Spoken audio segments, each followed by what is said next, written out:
Hi, welcome to Outdoor Gear and Skills. I just wanted to talk about something that kind of developed really quickly.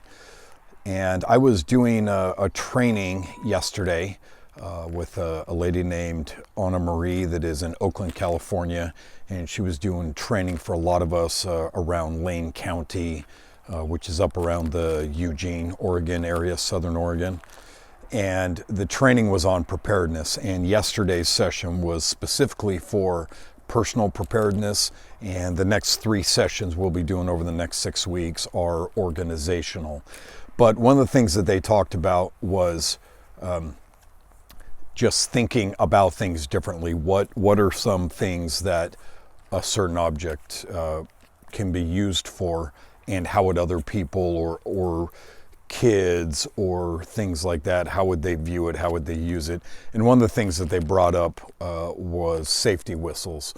And one of the things that they really talked about is everyone kind of jokes or talks about a rape whistle, but kind of getting that negative connotation away from it, because it can be used for a lot of different scenarios.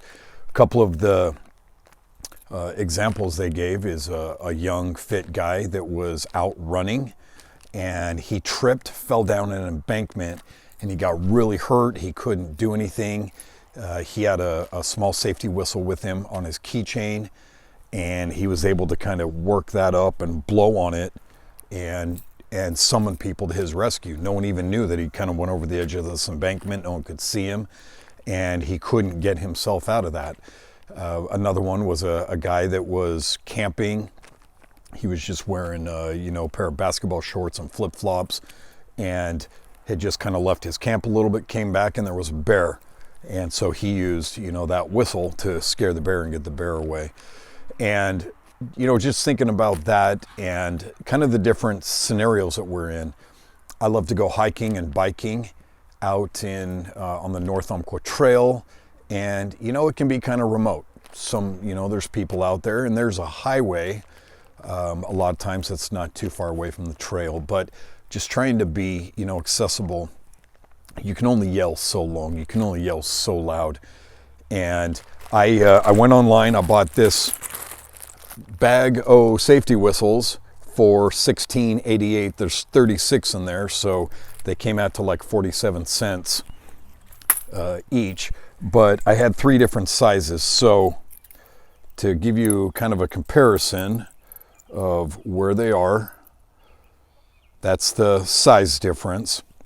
And so this one's pretty small. That one's a little bit thicker.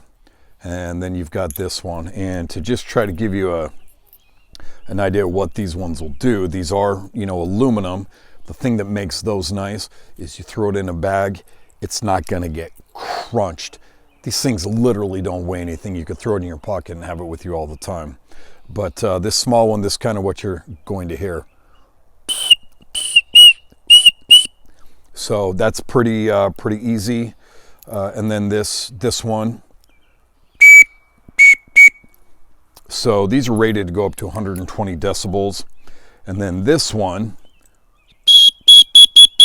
so it's a little different. Now, the cool thing about this is that this style will unscrew. And Anna Marie, the lady that was doing my training, she had a little bit different whistle than this. She sticks a $50 bill in there. She's always got a $50 bill with her.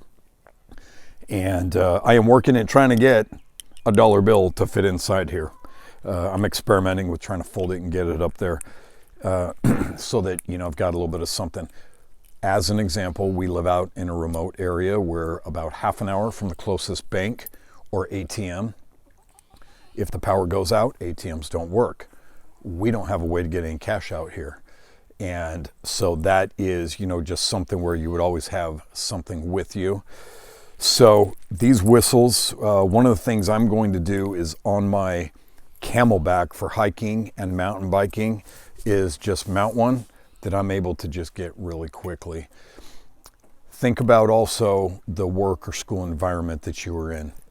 We had, an area that I work in is an old school building. It's an old middle school, and the classrooms are aside, two sides of a hall, and you can't see from one classroom into another.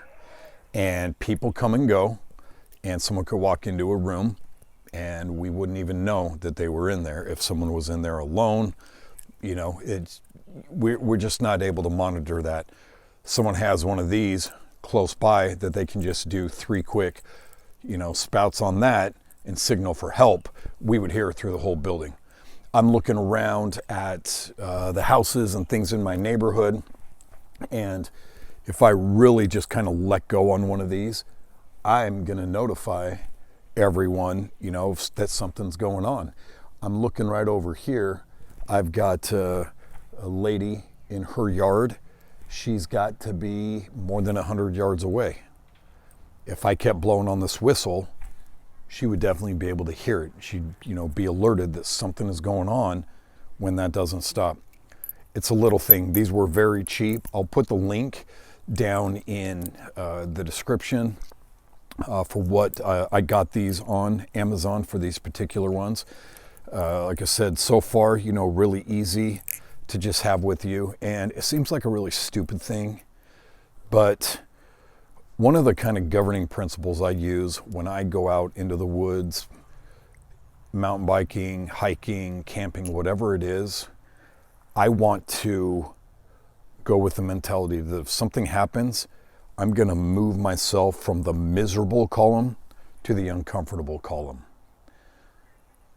I don't want to be miserable with either hunger or cold or any of those things, or totally stranded.